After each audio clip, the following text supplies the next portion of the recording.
Entonces, que nada, Tú, pues, muchas gracias por aquí el tiempito. Claro que y sí. a ver, cuéntame, ahorita ya no estás como, bueno, ¿cuántos años llevas siendo maestro de relaciones internacionales? En toda la vida. Toda la vida. Ya, Ahora sí, Juan Carlos. Es una cuestión bien larga.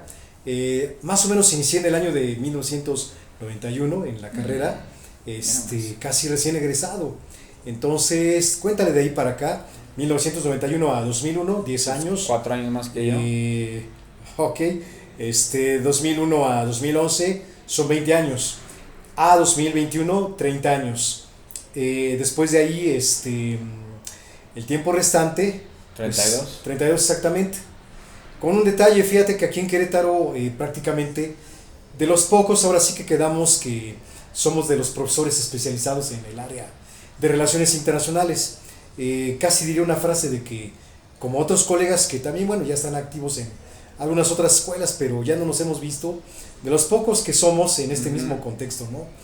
Mencionando que aquí en Querétaro yo creo que casi estamos hablando como de 25 años aproximadamente de enseñanza de relaciones internacionales aquí en el estado, en la ciudad particularmente, viendo que antes de llegar estaba la carrera en una universidad en el centro que me parece que el nombre era José Vasconcelos, pienso, no recuerdo bien con precisión el nombre.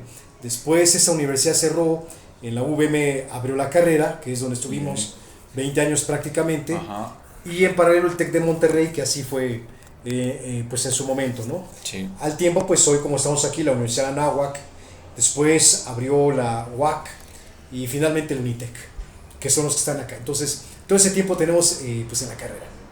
Y ahorita me platicaste, ahorita estás como investigador o como... Sí, cambié mi estatus, haz de cuenta, después de un tiempo muy prolongado Ajá. como coordinador de carrera, mi posición actual es como profesor investigador. Y como, cuéntame, ¿cuáles son como las investigaciones o como... Las funciones. Ajá, ¿qué haces? ¿Qué se hace? Wow, es una actividad bien apasionante, mira, fíjate que la situación es, además de dar clases, aún los temas son contemporáneos, ¿no? ¿Qué ha pasado? Se sigue enseñando política internacional, economía global, los temas, bueno, nada más los vamos actualizando, pero cada vez son más apasionantes. Como parte de la actividad docente, esta es una de las cuestiones que se siguen desarrollando, pero se ha asociado ahora el complemento, el factor investigación.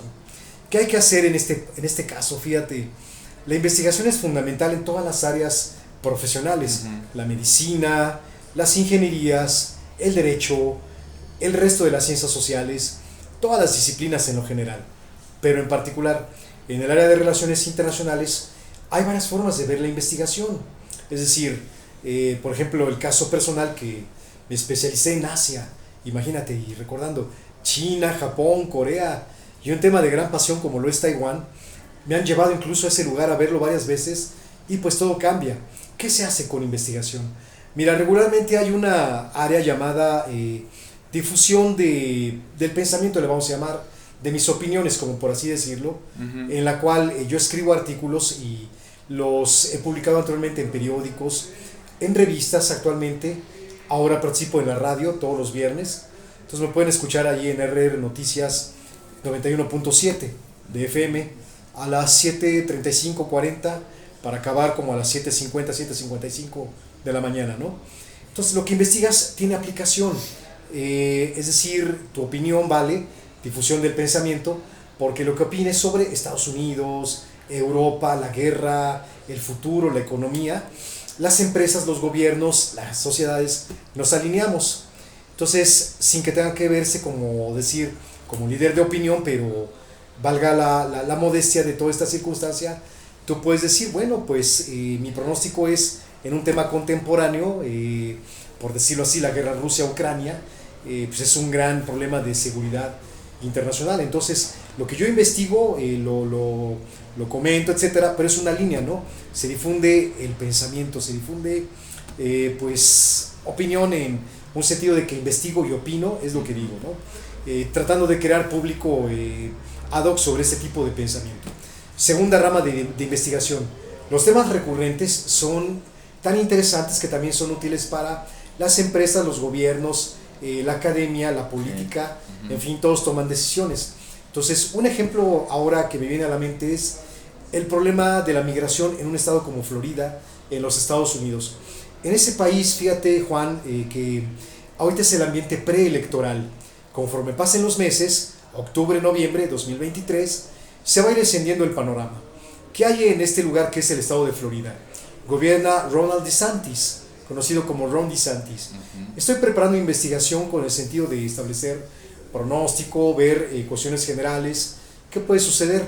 Este cuate, el gobernador DeSantis, ha establecido normas bien rígidas contra los migrantes. Es prácticamente pues muy complicado estar por allá ahora, para quien lo ha hecho ilegalmente, por supuesto. Mis comentarios y mi propuesta van en el sentido de cómo se va a poner el panorama político a la luz de que Ron DeSantis, miembro del Partido Republicano, desde luego que está dentro de los posibles candidatos al escenario de 2024. Entonces, mi contexto es hacer investigación con la finalidad de hacer pronósticos. Puede pasar esto, no puede pasar esto, esta persona puede contribuir a que el ambiente pues, político en Estados Unidos se vuelva muy adverso, y quien lea la investigación o mi trabajo, desde luego que va a estar en compatibilidad pues como están las directrices, ¿no? Es otra forma. Luego, otra rama de investigación es la investigación científica. Esta es, por ejemplo, para crear cosas que son útiles a las empresas, los gobiernos, es como consultoría. Y un ejemplo es como lo siguiente. Hay un término llamado nearshoring, no sé si lo has escuchado. No. Nearshoring es la reordenación territorial de las empresas. En economía internacional, a raíz de la pandemia, digamos, se cortaron las cadenas de suministro. Lo que se enviaba de Asia a América tuvo grandes complicaciones por el corte del servicio de transporte marítimo. Todo el año de 2020 los fletes marítimos subieron, y entonces empresas productoras de bienes y servicios que se deben enviar a Estados Unidos y Canadá en México vieron la manera de cómo reorganizarse. Entonces, un proveedor en China, en Shanghai, en Hong Kong, en alguna otra instalación, pues a lo mejor decidieron suspender. A raíz de esto hay una actividad para reagrupar y por decir, pues ahora me puede proveer de materia prima el de Jalisco, el de Guanajuato, el de Aguascalientes. Y nearshoring es como reagrupar. Los que estaban afuera del territorio, ahora lo haces dentro de la nación, dentro de la región. Querétaro, Guanajuato, Aguascalientes, el Bajío, es una área bien interesante, como el resto de la República, para hacer esto que es el nearshoring. Entonces decíamos, es reagrupar territorial y geográficamente a los actores económicos para que las empresas, los productores de la rama automotriz, aeronáutica, aeroespacial, vinculado a mercados internacionales como el de los Estados Unidos, puedan ahora proveer, pero con gente que está aquí en la zona, ¿no? Entonces, una investigación científica es como ese tipo, yo puedo hacer eso, es lo que ahora estamos trabajando, investigación científica en el área política sobre cuál debe ser la nueva estrategia de México en el próximo sexenio 2024-2030, porque se desatendió hacia Pacífico, la migración está complicada, la atención en organismos internacionales es poco conocida, entonces queremos como que diseñar un plan, ¿no? Entonces, investigación científica en la parte política, para el gobierno, para partidos políticos, para otros actores sociales, etcétera, etcétera. Y también pues para la sociedad. Entonces, la cuestión es crear toda esta producción científica, perdón por hacer tan largo el comentario, Sí, no. pero también pues tiene destino libros, revistas científicas, publicaciones especializadas, y va para allá, ¿no? El resto es lo que llaman la innovación científica. Esto se conoce como la ontología. La ontología es la generación del conocimiento. Entonces, términos como, yo me acuerdo, en modestia aparte también, escribí en 2019 un artículo llamado 2020, el diseño de los robots, pensando que este diseño, la sociedad, los humanos, vamos a convivir, ya no falta mucho, más abiertamente, con robots y con inteligencia artificial, como ya es más o menos recurrente, ¿no?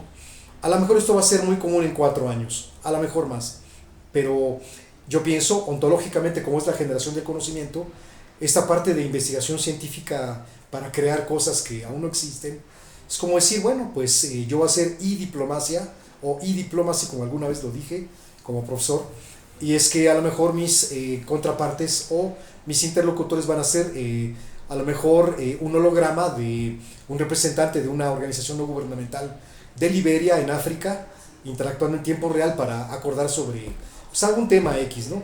Entonces, aquí va todo esto y más o menos es el gran concentrado de actividades. Entonces, proyectamos lo que hacemos, esto es con investigación, fíjate que es un tema muy apasionante. Voy a concursar para ingresar al Sistema Nacional de Investigadores del CONACYT, que es otra etapa, pues gracias a que soy doctor. Qué padre, ¿cuándo vas a participar?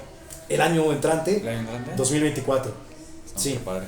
Mucha Así suerte. Bueno, Gracias. y yéndonos un poquito atrás primero en los temas, ¿has visto ahorita que está mucho de moda la película de Oppenheimer? Sí, la fui a ver, yo creo que 2-3 veces quizás. 2-3 veces ya y yo no la he visto. La voy a ver 2-3 veces. Yo la voy a ver mañana apenas. La recomiendo. Pero aprovechando el tema, ya ves que hay mucha gente que dice que la creación de las armas nucleares ha sido la única razón que ha prevenido una tercera guerra mundial, principalmente entre Estados Unidos y Rusia, y hay otra gente que no está tanto a favor de la creación de las armas y que más bien pone en riesgo a todo el mundo, como ahorita lo podemos ver con Ucrania y Rusia. ¿Tú crees que la creación de las bombas nucleares fue un bien o malo para la humanidad? Claro, fíjate que es una pregunta bien polémica relacionada con la película. Un poquito y sin ser, digamos, intencionalmente un spoiler. Sí, Pero ¿no? ¿qué hay con esto? Fíjate que yo creo que en su momento fue muy útil, pero llevó a una pues cuestión de polémica extrema, sobre todo porque casi 10 años después, en el diseño de 1950 y 1953, 54, 55, la rivalidad entre Oppenheimer y el círculo de científicos entraron a un debate de ese tipo. La película está bien interesante, un breve dato y ya sin mencionar más, pero entrando a la posible respuesta. Cuando el gobierno de Estados Unidos trató de definir la conclusión de la guerra, vino el problema de, bueno, ya tenemos esta arma, recordando la misma película, en el mes de julio estaba listo el artefacto, y para ver cómo hacerle, 1, 2, 3, los que fueran, y para hablar de estar a favor o en contra, pero se habló de las ciudades, había varias en posible selección, y pues Hiroshima fue la primera, ¿no? Y decir, bueno, pues a lo mejor no muy importante, pero un centro industrial, etcétera, y como en el diálogo de los actores se habla magistralmente, tenemos que crear un arma que sea poderosa, omnipoderosa, vamos a decirlo en esa forma, y que genere gran impacto. Y una segunda para que se ratifique y sea una muestra para todos de que tenemos gran poder. Yo creo que en su momento, ahora sí respondiendo, fue adecuado.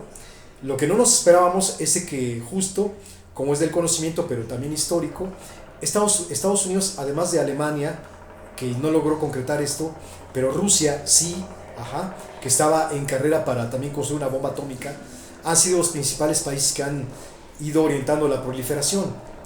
Bueno, la cuestión del debate que te decía de los 50 orienta a que, pues, a favor o en contra.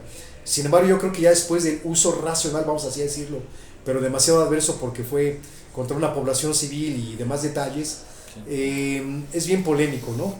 Siento que debió haberse detenido. Las opiniones que había de Einstein o de distintos científicos sugerían que no, que debía determinarse esto.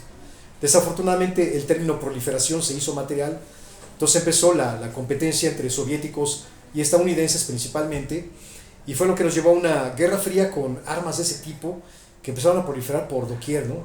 Sí. ¿Qué pasó? Yo siento que, bueno, ok, pasó esto, afortunadamente también de manera racional. En todos los bandos, en todos los países entró el pensamiento contrario, es decir, evitar. Yo creo que se acabó, no más, pero la proliferación fue generando un problema de seguridad internacional que prevalece hasta la actualidad, porque hay 11 países que poseen artefactos nucleares y hablamos de que hay actualmente cerca de 13,000 en disposición entre todos. Y son de todo tipo, nucleares, termonucleares, de hidrógeno, en fin, de gran capacidad, armas de destrucción masiva. Actualmente hay regulaciones, pero hay riesgos, Juan. Fíjate que en febrero de este año Rusia se salió del Tratado de No Proliferación, dejando solo a Estados Unidos. Entonces Rusia puede crear libremente, Corea del Norte sin que esté dentro de, igualmente hace cosas, etcétera, etcétera, y se ha vuelto un riesgo, ¿no?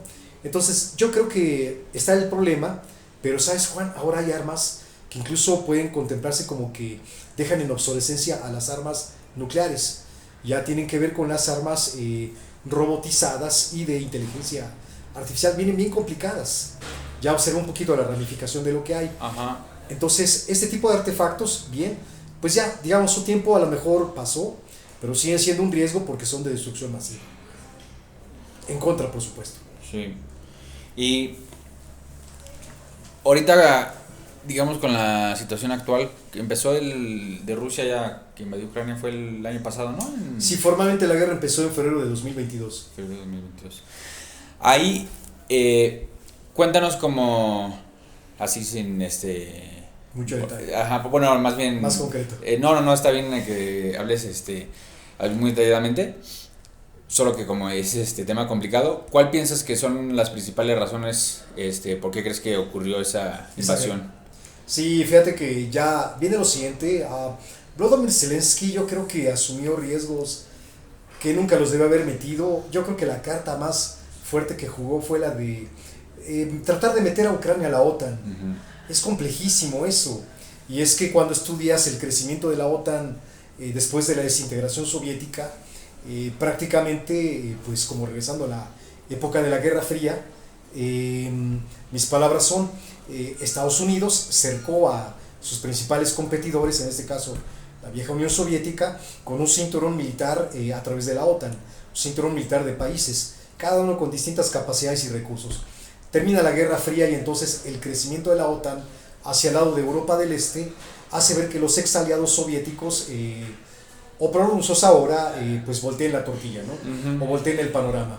Entonces ahí tienes Finlandia, Suecia, etcétera, que incluso sus estatus de neutralidad ya no quedaron atrás. Sí. Pero Ucrania, que es el contexto, fue la principal gota que cae de un vaso lleno de geopolítica de tensiones. El sur de Rusia, y en este caso donde está Ucrania, es una región que pues hay demasiada gente de Rusia y como algunos analistas o colegas mencionan el punto, es una región proclive a la rusificación. Entonces yo creo que otro detalle de que Vladimir Putin haciendo cálculos de cómo hacer crecer o recuperar parte del espacio exsoviético, porque pues aparte de todo esto, ahí donde está el Mar Negro, etcétera, etcétera, uh-huh, es una salida muy ad hoc, muy clave para revisar todas las posibles salidas hacia el Mediterráneo, sí, y obtener el ingreso de recursos estratégicos. Esa zona se caracteriza también por tener gas, hidrocarburos, entonces son altamente valiosos y pues muy redituables en los mercados globales. Rusia garantiza con esto no solo una salida marítima por este espacio, pero lo que tiene que hacer es derrotar a Ucrania, ¿no? La acumulación de tropas, armamentos, amagando una invasión antes de 2022, yo recuerdo 2021 como eso se veía muy notoriamente, fue objeto de especulaciones para asumir que pues, no iba a pasar nada. Incluso la vocera de Rusia, del Ministerio de Asuntos Exteriores, tuvo que salir a anunciar de que no iban a invadir, pero solo fue especulación. Entonces, Volodymyr Zelensky, cuando viene jugando esta carta de entrar a la OTAN y también a la vez incorporarse a la Unión Europea, yo creo que solo debe haber jugado la carta económica. El ingreso al mercado europeo yo creo que no representa muchos riesgos, sí el enojo de Moscú, desde luego, porque tienes mayor interacción con otros mercados, otras potencias, Alemania, Francia, Inglaterra, en su momento, cuando formó parte de la Unión, pero la situación es de que prácticamente estás volcando hacia el lado occidental, y es como decir, pues tengo hijo y se te está yendo al otro lado, ¿no? Y así ya no lo vas a poder retener. Entonces, eso de la cuestión del ingreso a la OTAN fue el principal problema. En este caso, Rusia pues tuvo que mostrar la carta fuerte, ¿no? Contratando al grupo Wagner de por medio, ¿no? Y para tratar de minimizar los riesgos al ejército ruso. Entonces, la jugada pues fue mal empleada, yo creo. No debe haberse corrido este riesgo. ¿Y piensas que ahorita, bueno, igual no estoy muy informado del tema, pero creo que en el último año y medio, último año, la cantidad de dinero que Estados Unidos ha mandado a Ucrania para compra de armamentos y armamento, ¿tú piensas que eso ha ayudado a Ucrania a mantenerse o más bien piensas que ha prevenido que lleguen a un acuerdo Ucrania y Rusia? Ajá. Bien, fíjate que el tema del financiamiento es como decir que en una especie de metáfora estamos en una guerra mundial de facto, porque no solamente Estados Unidos, sino varios más apoyan, ¿no? Uh-huh. Los estados de la Unión Europea, la Organización para la Seguridad y Cooperación Europea, en fin, N países que incluso apoyan con el bloqueo y boicota a Rusia de diferentes formas. La lana que se envía tiene destino, yo siento que para un conflicto armado buen destino, porque una guerra ya sale de lo moral, de lo ético, desde luego, además de la reglamentación del uso de armas convencionales. Entonces, recordando, si el grupo Wagner se mete a combatir del lado ruso, es pues algo ilícito, es un conflicto pues que escapa a toda regulación, además del uso de armas, etcétera, etcétera. Cuando la ayuda financiera llega a Ucrania, igualmente, pues es un planteamiento no regulado, ¿no? Es como si le estás apoyando, como si vieras en un ring de box a dos peleadores y le estás metiendo metal en los guantes con el que simpatizas para que los golpes sean más duros. Sin embargo, no va a ser un punto definitivo para equilibrar la guerra. Fíjate que es una guerra asimétrica. Desde luego que Ucrania tiene toda la ventaja geoestratégica, militar, etcétera, etcétera, etcétera.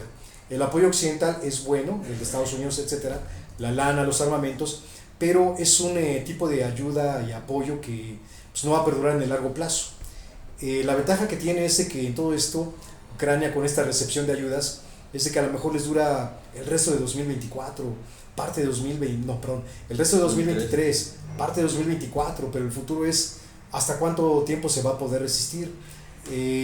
Yo siento que el ejército ruso se va a reorganizar. Igualmente el replanteamiento de una estrategia que puede tener muchos frentes, ahorita es impredecible Rusia, entonces estarán buscando la fórmula. Esta ayuda, te digo, pues ayuda, valga la expresión, la redundancia, pero no va a ser suficiente.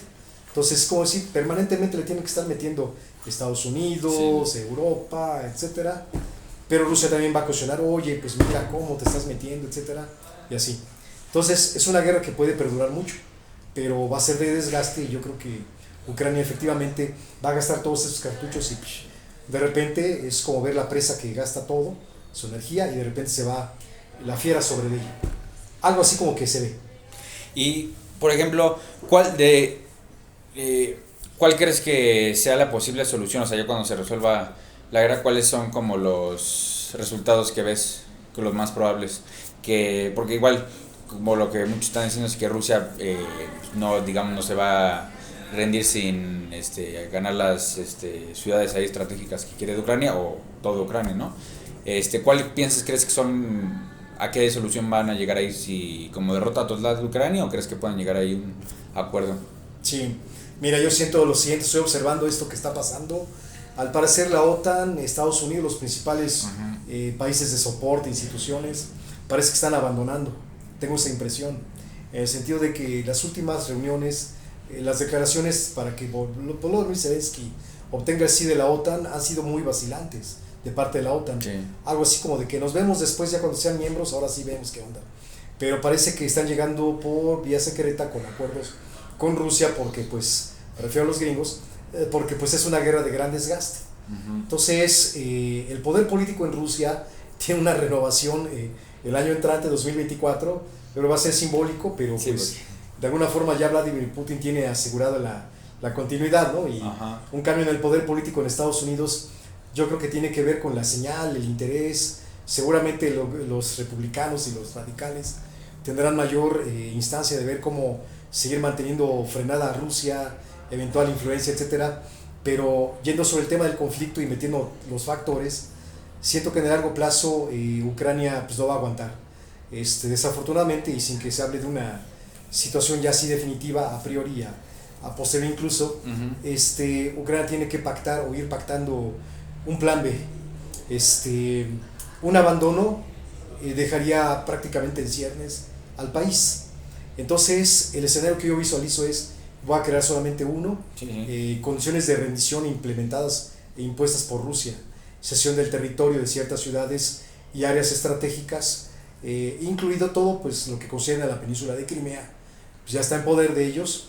No hay muchos puntos defendibles en el largo plazo, y entonces esta rendición pues va a ir ahí, pero va a dejar a una Ucrania pues en desventaja, ¿no?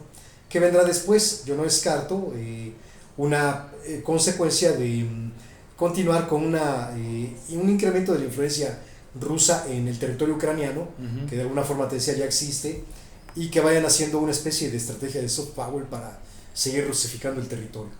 Entonces esto yo creo que a lo mejor ocurrirá, voy a dar un pronóstico, en el año de 2024, y entonces todavía a lo mejor un poco más adelante, pero es en el sentido de que ya nos vamos a acostumbrar a que este conflicto que sigue ya no encontrará pues novedades, ¿no? Así va a estar. Entonces, pues va a ser parte de la panorámica. Veremos eso, una Rusia de la cual todos se les van a ir encima, a ellos, a los rusos, tendrá boicot, pero Rusia ya tiene una alianza formada con China, con Irán, por supuesto, con Afganistán, Corea del Norte de alguna manera, países que pueden tener capacidad de suministro, de reemplazo, de apoyo, para una nueva etapa que no sabemos todavía. ¿Qué va a pasar? Y también ahorita que estabas como diciendo la política actual de Estados Unidos, igual el próximo año, ¿no? Ya es la elección. Uh-huh. Ahorita está Joe Biden. ¿Quién crees que son los principales Competidores? los competidores del lado de los demócratas y los republicanos a la presidencia? Sí. Fíjate que yo veo, aunque está bien polémico y por la discusión, una repetición de la fórmula Biden-Harris. Ajá, a lo mejor ¿Piensas que se va a volver a ratificar su participación. que va a volver a lanzarse para la presidencia? Es Biden? mi pronóstico, sí. Así es, él de alguna forma ya lo dijo. Hay menciones de ya está muy viejo. Sí, y aquí está. Una gerontocracia, como yo le digo a veces a la gente acá. Pero fíjate que, sabes, Juan, Uh-huh. del lado de los demócratas, como también de los republicanos, yo no avisoro una renovación de liderazgos políticos. A eso me refiero, quiero darlo a entender. El cambio en el poder político en el mundo en el año 2024 va a ser radical en alguna forma. Van varios países, México, países europeos, o la Unión Europea también tienen elecciones, pero en este caso, pues ahora sí que diciéndote de estos que son los principales, Estados Unidos, ¿cómo viene la cosa? Ahorita no suma más allá de Harris, Biden, salvo 3, 4 figuras que ahorita no tendría al alcance, sobre quién podría estar. ¿Y qué opinas? O igual ahorita va, pues, todavía falta un año y Falta un creo año, que sí. tiene los números un poco bajo, pero ¿qué opinas de creo que es Robert Kennedy Jr.? Ah, bueno, distante todavía en mi perspectiva. Uh-huh. Lo que pasa es que, bueno, ok, tiene que ser la convención del Partido Demócrata, etcétera. Yo creo que un poquito te decía, el ambiente se va a calentar a partir de noviembre de este año, se va seguramente a consolidar en febrero del 2024 cuando se realice la convención y ahora sí venga el candidato, ¿no? Lo que pasa, Juan, es que, mira, estamos en agosto, Uh-huh. septiembre, octubre, noviembre, estos gallos tienen que saltar al ruedo y dar picotazos ya en el palenque para saber cómo está la cosa. Yo veo poco de lo que sería una especie de, pues no sé si espectro, pero bagaje de candidatos demócratas, pero limitados. Es decir, como que yo no veo una fuerza sólida para jalar acá. Desde luego, pues habrá que meterse más, ¿no? Ahorita tengo esta percepción, Uh-huh. pero veo más activismo dentro de los republicanos. ¿Y de los republicanos crees que se va a postular nuevamente Trump? Sí, Sí. sí. ¿Y piensas que tiene alguna competencia por ejemplo, con DeSantis o algún otro republicano? ¿O es como ya casi tiene el Sí, ahorita hay paso libre? una playa de chiquita, así de, por decir, Ajá. figuras. Iba a decir Nikki Haley, ajá, entre otros, entre gobernadores, figuras del partido republicano, etcétera. Pero el puntero es Trump, DeSantis también, pero en simpatía preelectoral además, Uh-huh. medida y conversada o comentada por casas encuestadoras. Pero esta diferencia entre Trump y DeSantis, que es a lo mejor el más inmediato, es abismal. Lo que pasa es que el Partido Republicano es igualmente una estructura bien complicada. Y yo siento que a esta circunstancia la definición del candidato pesará mucho para quien sea a lo mejor el mismo Trump o alguien muy cercano del círculo de Trump. Para esto, pues ahorita están sopesando los temas también candentes, ¿no? Migración entre ellos, la situación sobre México, por los cárteles de la droga. Haz de cuenta, son ahorita los dos temas punteros, amén del comercio y otras cosas. Pero ahorita hay más personas que podrían competir, pero yo visualizo a Trump y DeSantis, básicamente. Y te decía, hay más, pero están lejos en el radar todavía. Entonces tendrán que trabajar mucho si quieren sobresalir. Pero piensas que si, por ejemplo, si fuera Trump, Biden, que volvería a ganar Biden? Buena pregunta. Desafortunadamente, bueno, es una pregunta difícil. 2024 va a ser un año bien polarizado. Que además con toda la situación como de Estados Unidos, ¿no? Que ahorita está muy dividida como socialmente y políticamente. Sí, todo el mundo prácticamente, Argentina, México, Italia, España, donde veas tú ahorita está todo polarizado, pero en extremo. Ahora sí con cualquier tipo de adjetivo, ¿no? Liberal, conservador, progresista, lo que tú quieras, ¿no? Derecha, izquierda, etcétera. Estados Unidos, ¿qué tiene? Fíjate que sí es una sociedad bien polarizada, pero yo creo que está experimentando después de pandemia una nueva transformación. A lo mejor si fueran los tiempos de Clinton, estamos hablando muy en el pasado, los tiempos de Bush o de Obama, las expectativas serían más fáciles de hacer en pronóstico. Ahorita está bien difícil. La sociedad estadounidense yo creo que llegó ya a un estándar del que se puede ver, es tan cosmopolita, tantos mexicanos, latinos, gente de Europa, de Asia, que ahora forma el gran conglomerado social. Es tan diverso que ha hecho que la democracia estadounidense, como en todo el mundo, sea demasiado imperfecta. Entonces, por eso los grandes desacuerdos. El escenario que se ve es, yo lo voy a manejar así ahorita, está muy cerca, tanto una eventual participación, vamos a pensar, si Trump ratifica y consolida su participación, y si el grupo de Biden o Harris va al mismo orden, pues va a ser una competencia muy cerrada, independientemente de más candidatos. Pero aquí se está esbozando el proyecto de país del futuro. Viene bien complejo. Es indefinido ahorita, pero si yo uso de modelo de pronóstico a ambas personalidades o grupos políticos, si me voy por los demócratas, la situación que actualmente hay no va a cambiar mucho. Es decir, pues la economía va a crecer con complicaciones, Estados Unidos va a ser más abierto para participar en grandes problemas globales, relación con México más o menos estable, en fin, muchos temas que son abiertos. Pero si el escenario cambia, Juan, con los republicanos, ahí sí no lo veo tampoco nada fácil, ¿no? Los dos polos son bien difíciles, para quien sea, ¿no? Canadá, Europa, etcétera, para el mundo y para todos. Pero si los republicanos regresan, esta idea de retomar la idea de hacer América o Estados Unidos más grande que todos, o América primero, o Estados Unidos primero, yo creo que va a ratificar el pensamiento de los grupos ultraderechistas, que es como en el péndulo de la política, como hace 100 años, lo vamos a pensar 1924, los brotes del fascismo en Europa y todo esto, que 10 años más adelante, en 1933, estaban ya firmes, ¿no? Entonces en Estados Unidos yo veo como que la cosa va peligrosa a este lado, especialmente porque los republicanos no se han moderado y te traen un plan migratorio bien gacho, un plan con México también terrible, muy simplista, de vamos a atacar los cárteles de la droga así y los vamos a destruir así en un 2x3, como si el mundo se arregla así nada más, ¿no? La bronca con China.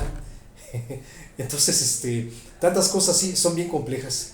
Yo siento que si llegan los republicanos, el panorama se va a poner difícil en temas comunes para todos: cambio climático, la economía pues solamente de tipo elitista, para favorecer a ciertos grupos, ¿qué más? La migración va a ser más difícil, las relaciones internacionales y una economía estilo ciencia ficción, como lo que Trump alude constantemente, de fraude o X cosas, etcétera, etcétera. ¿Y crees que si Trump entra a la presidencia cambia en algún aspecto el estatus actual de la guerra de ahorita de Rusia y Ucrania? O sea, que llega a ser algún cambio lo suficientemente fuerte para afectar a la situación, o se mantenga igual. No, yo siento que se frenaría, porque habría grandes acuerdos de amigos. Si es que yo siento que son así, que por las relaciones interpersonales, negocios, acuerdos, compromisos, grupos de los dos países entrarían a una situación de acuerdo. Algo así como que, bueno, Ucrania, ¿cómo lo ves? Es mi planteamiento, quiero que se quede así, le vamos a dar chance, no a la OTAN, sí a la Unión Europea. A lo mejor si el tema de la OTAN se insiste, le vamos a decir, sí, pero 2032 vuelve a tocar la puerta, a ver qué pasa, ¿no? Y con una Ucrania desgastada, etcétera, etcétera. Un planteamiento distinto, o una Ucrania arreglada a modo que desista, ¿no? Pero yo creo que la guerra llegaría a su fin por la cuestión de acuerdos y negocios. Entonces Trump, yo creo que pues así, amaga como en sus tiempos, voy a hacer esto. Como es bien pragmático, yo creo que lo lograría contra Rusia. ¿Y cómo sería el resultado del ¿Ucrania guerra. se mantiene independiente o cómo sería ahí? Sí, ¿Tú crees? se mantiene independiente pero ya minimizada. Un escenario todavía, yo no le llamaría moderado, como lo traté de figurar la primera vez, Ujú.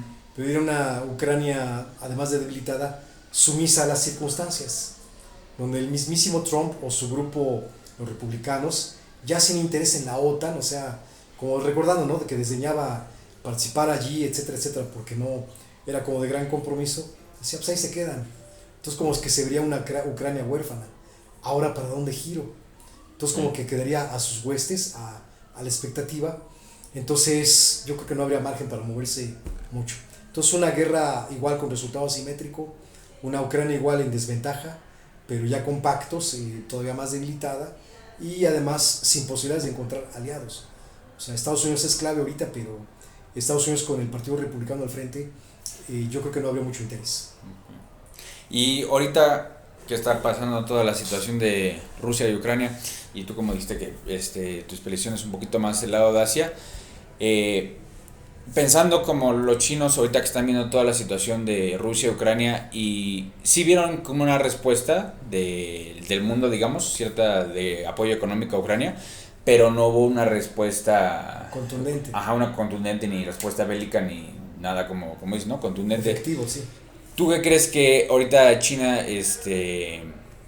como qué opinión tiene o qué planes tiene con Taiwán, justamente? Uh-huh. Si China, porque igual no sé qué tan, no he visto tan detalladamente el tema, pero sí que eventualmente quieren ser otra vez una China, quieren volver a estar juntos.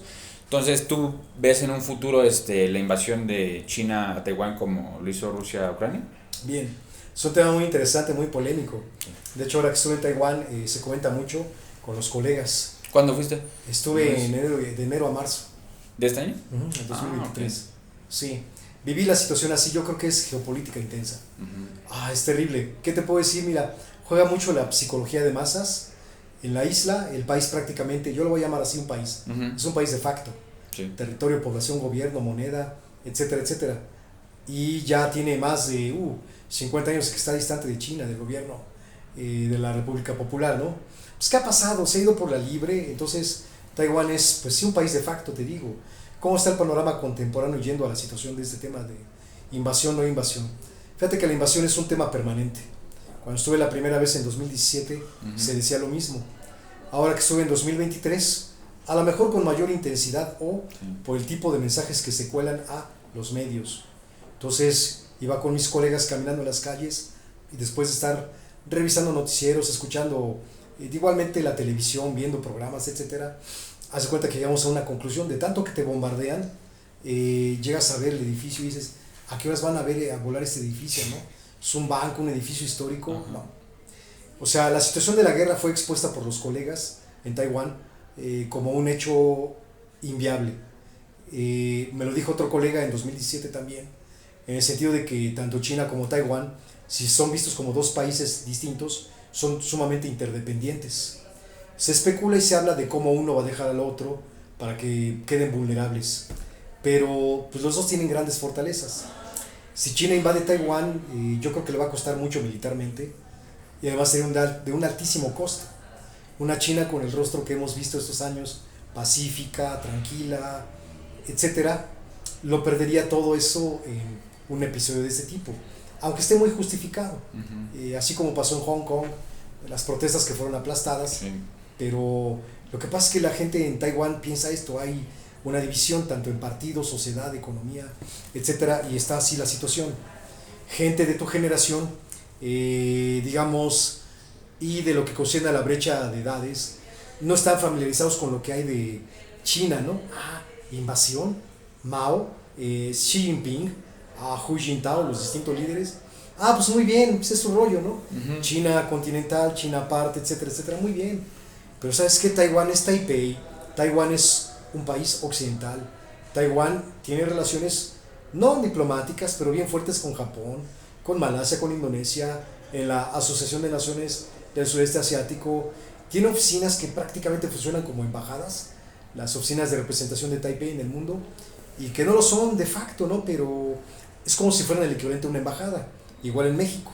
hay una oficina y pues hay un embajador, pero funge como director y así, ¿no? Todo el resto del personal. Entonces lo que se han planteado es pues una invasión, tiene cierto grado de inviabilidad, pero eso es en el contexto de una de las posibilidades. En caso de que ocurriese, fíjate que yo no me atrevería a ver civiles muertos en las calles en Taiwán porque sería de altísimo costo y China traería una reputación muy negativa, etcétera. ¿Qué se ve dándote otra alternativa? El año entrante, 2024, hay elecciones. En Taiwán. ¿En Taiwán? En Taiwán, Ah, sí. no, sí. En Taiwán. Entonces compiten 3 partidos, Ajá. 2 muy fuertes, una tercera opción, pero vamos a platicar de ellas brevemente. De las 3 opciones, la situación es la siguiente. Actualmente gobierna un partido llamado el Democrático Progresista. Este partido tiene a su actual presidenta que se llama Tsai Ing-wen. Ella es anti-China y distante y vamos a decir pro-independentista, pero gradualista además. O sea, no buscar una independencia plena o de facto, sino que permanezca el status quo y déjenos trabajar, déjenos vivir. No nos interesa, pero vámonos aparte. Muy bien. Su partido va a competir. Yo creo que tiene un excelente candidato. Ajá. El actual candidato es el alcalde de Taipei, bueno, el vicepresidente más bien digo, es el vicepresidente, porque tiene ese cargo. Y este partido postula sí un planteamiento de distanciarse, pero en algún momento llegar a un acuerdo. El acuerdo sería, ¿sabes qué? Estamos así, es imposible regresar.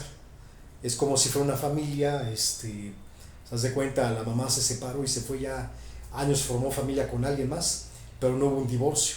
Ya se cuenta que el papá quiere que regrese. No, pues en chiste, o sea, me sale más fácil pagar el divorcio, adiós, así. Tú sigue tu ficción de que nos vamos a juntar. Y si nos vamos a juntar, no vamos a vivir felices. Así está la cosa, ¿sí? Entonces, el candidato que trae el Partido Democrático Progresista va para allá. Es un partido pro-occidental, amistoso con Estados Unidos, con todos, y manteniendo el status quo, ¿no? Que a lo mejor no dura mucho, ¿no? Pero tienen que ser muy creativos. Segunda fuerza política es el Kuomintang, es el partido nacionalista. El Kuomintang es muy popular, pero es un partido pro China y pondría en bandeja de plata todo con China popular. Absorban la economía o el sistema de Hong Kong de un país, 2 sistemas, pero se acabarían las libertades como las conocemos de este lado del mundo, habría más control social, yo estimo, muchísimas restricciones y se vería una China unificada. Pero esa ficción también siento que sería no sé, caería mal. O sea, de hecho China actualmente bloquea mucho la participación de Taiwán en organizaciones, en eventos internacionales, porque pues no quieren, ¿no? Pero la situación es como la digo, ¿no? De la familia se desintegró y así están las cosas. Bueno, esa es la segunda opción. La tercera viene muy débil, es una fórmula intermedia, pero se va a quedar en el camino. Yo no creo más así, de hecho no me acuerdo bien con presión del candidato, pero esa tercera opción se ve muy distante. Entonces la elección va a quedar en los 2 principales partidos. El Partido Democrático Progresista tiene grandes posibilidades de ganar.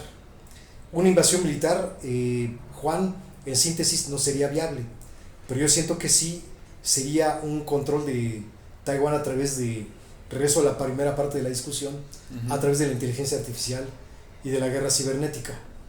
A lo mejor usando, como ya lo han hecho en pruebas de bloqueo, han hecho bloqueo de la zona de identificación aérea a través de barcos y aviones, diseminan drones para interrumpir las señales de comunicación marítima y aérea, lo cual puede, además de pues, bloquear, digamos, el uso de los aviones para la defensa aérea o marítima de Taiwán, puede también cortar los suministros o ayudas que vinieran de Corea del Sur, Japón, desde luego respaldados por Estados Unidos, que sería en primera instancia.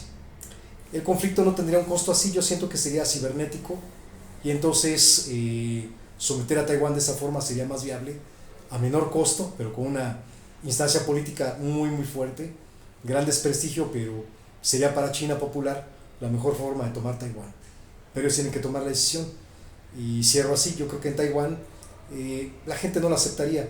Te mencionaba el tema de tu generación, no lo ve, están en contra, de hecho preparándose, pero férreamente, y el ejército tiene pues igual deserciones, pero también ha tenido muchos ingresos, y la gente preparándose, ¿no? Estos días que fueron del mes de julio, la gente se prepara en los simulacros de bombardeo, de evacuación, etcétera, todos bien disciplinados. El otro tema que tiene que ver con mi generación, la gente de mi generación, pues muchas sí le tienen miedo, ¿no? Pues me voy a someter y ya, vénganse. Perfecto. Pero Taiwán es un país en transición. Yo creo que ya la mayoría ya no está ni siquiera, te decía, asociado a qué pasa en China, pues se ve raro. Así. Entonces, Sí, no. es la conclusión sobre qué podría pasar. ¿Y van a ser las elecciones en qué parte del próximo año? En enero de 2024. Pues Ya bien pronto. Sí. Sí, a ver si no pasa algo ahí. Vale, entonces, nomás unas preguntitas, ya nomás para acabar. No te preocupes. Para no robarte más de tu tiempo. No te preocupes. ¿Cuál, digamos que es el consejo principal que le darías ahorita a un estudiante que, digamos, va empezando apenas la carrera de Relaciones Internacionales aquí en la Anáhuac? Va entrando. ¿Cuál es como el principal consejo que le das para que que le vaya bien en la carrera de los 4 años y después pueda dedicarse a su carrera o a los diferentes campos que le ofrece el estudiar esta carrera?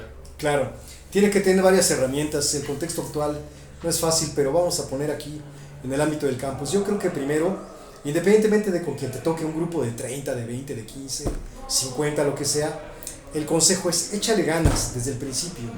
Ahora sí que ya lo veo yo a estas alturas de la vida.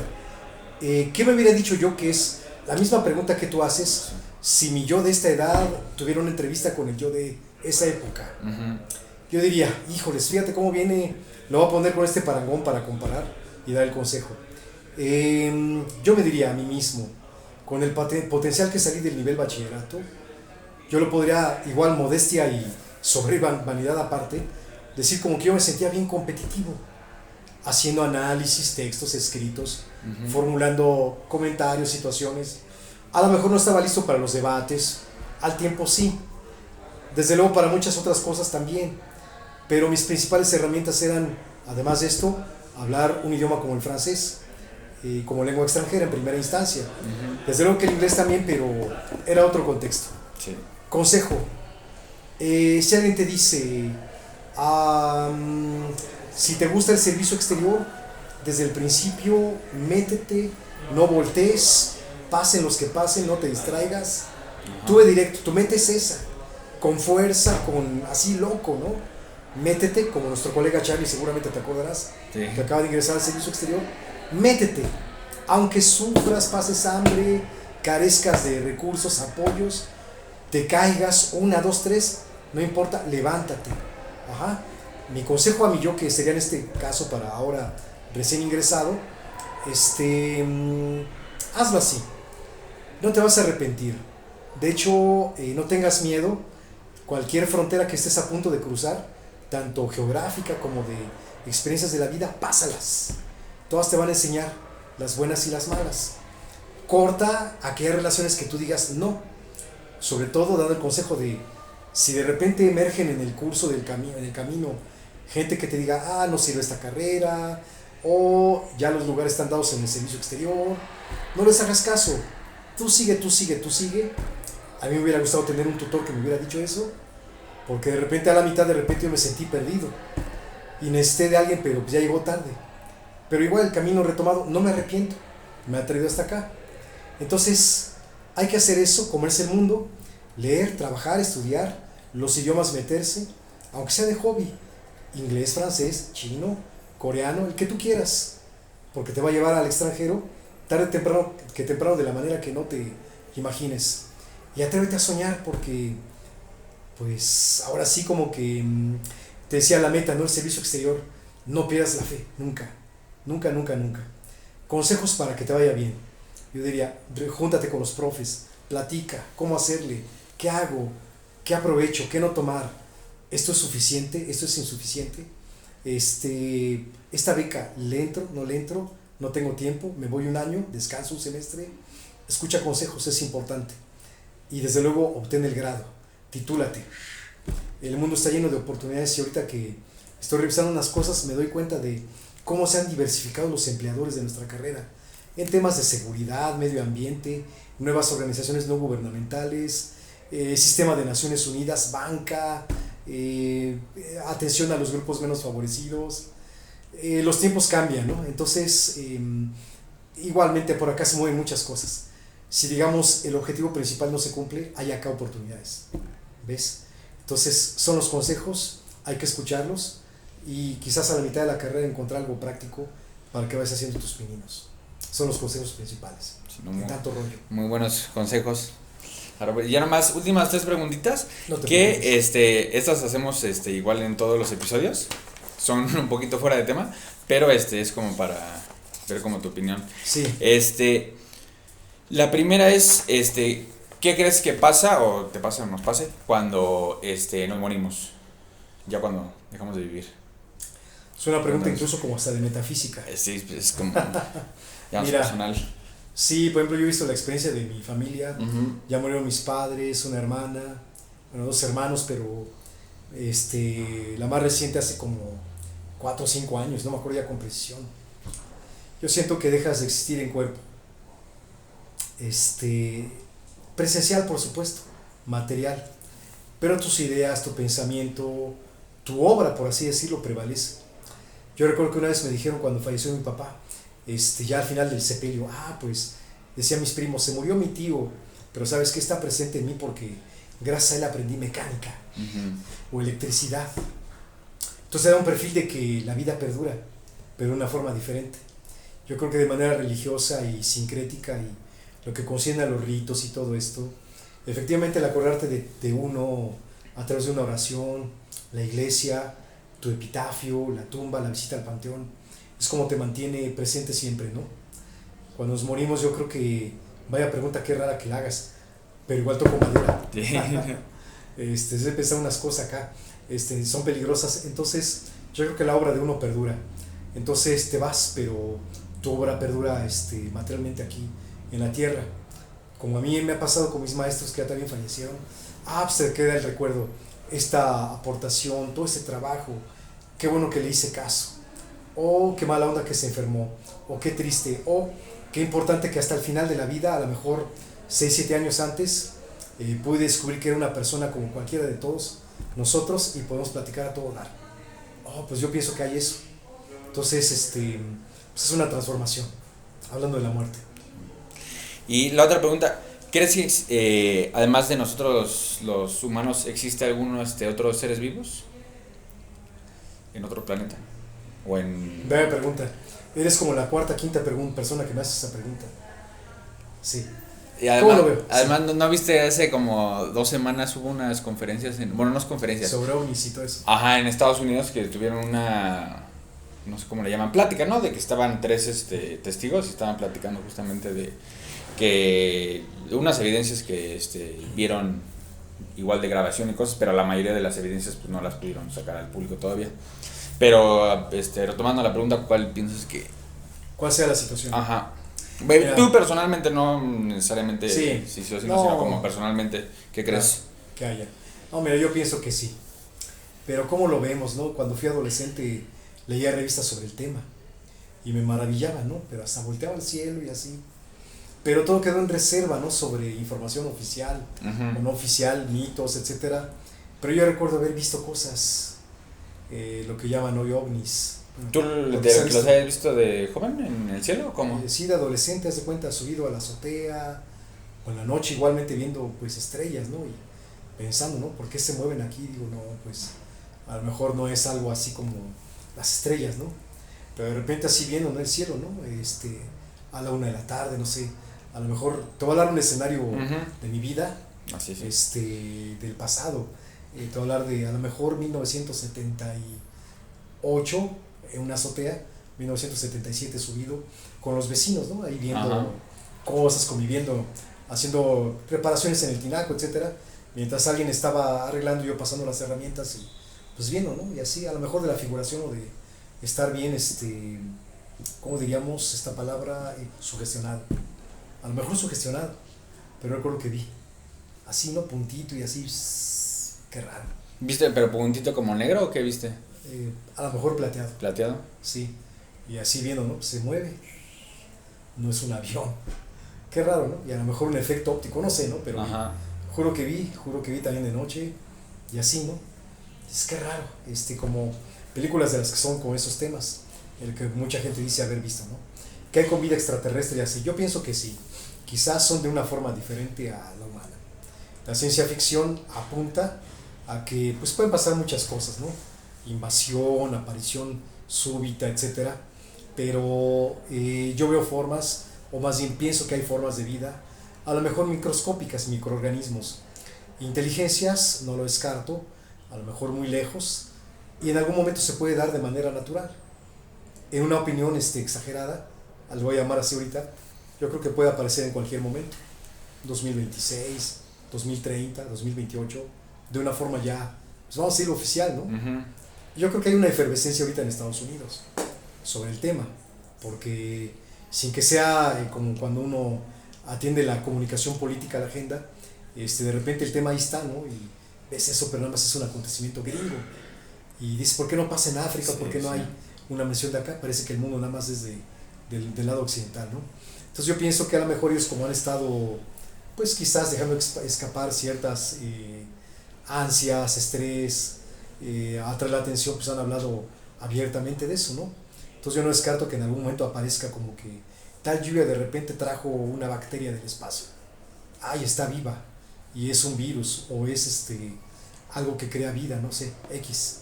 Y en algún momento, pues sí, lo otro, pero pues, quién sabe. O así que podrá irrumpir. Sí, ahí veremos. Va. Y última pregunta, ¿cuál piensas que es el propósito de nosotros como humanos aquí en la vida? Cada quien. Tenemos que hacer muchas cosas por la vida, por el mundo, por un mundo mejor. Yo creo que hay muchas cosas, todos tenemos una misión. Sin embargo, hay que buscarla llevar pues, de manera armónica, pacífica, comprensiva, tranquila, encauzada, bien encauzada. Porque yo creo que tenemos muchas peleas por las afinidades ideológicas, políticas, por la comodidad, el confort que hayas alcanzado, pero yo creo que sumando recursos anteriores como la religión, yo creo que como cristiano, por supuesto, asumes, hay que salvaguardar el planeta, hacer que la pobreza se reduzca, hacer que todos vivamos mejor, etcétera, etcétera, y cada uno la tenemos de diferente forma. A lo mejor te toca jugar un rol donde eres pues, quizás maestro, y tu rol es formar universitarios para cambiar al mundo para que sea mejor. A lo mejor tu rol es ser un conductor de trenes para mientras esto dure, pues mover gente de un punto a otro, pero cumpliendo la función de un servicio de transporte. Si eres un ambientalista, pues procurar la mejora del medio ambiente y así. Pero todo apunta a que haya una causa común que es el planteamiento, pues, como dice dentro de ahora el Papa, pues, Francisco, precisamente, esto que es el planeta le llaman la casa común. Entonces aquí vivimos todos y pues, yo siento que es un planeta que te vas acabando gradualmente, entonces tienes que cumplir una misión para restaurar, preservar, proteger, todo así abiertamente, ¿ves? Entonces es nuestra misión como seres humanos. Bueno, muchísimas gracias por tu tiempo y ojalá podamos hacer igual más pláticas en el futuro así. Estuvo muy interesante todo. Muchas gracias, Juan Carlos. Una plática fuera de serie. Sí. Sí, por el tiempo que ha pasado de que nos encontramos. Y pues, no sé, los fines a los que se destine la plática espero que sean muy útiles. Muchas gracias, Roberto. Al contrario.